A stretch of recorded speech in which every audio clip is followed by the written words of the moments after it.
Kinshasa, c'est l'artiste Claude le prix Canada.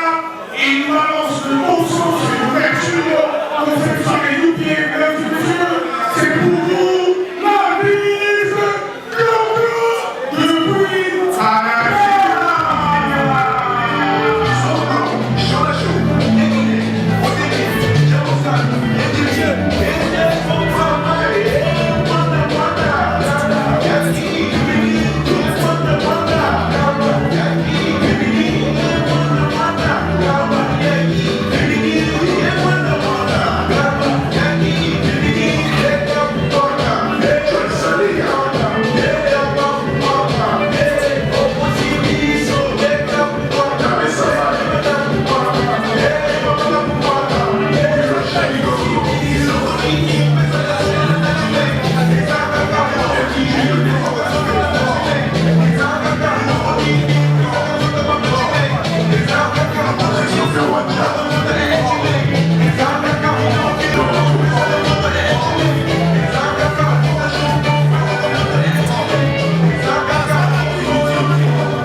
Wow.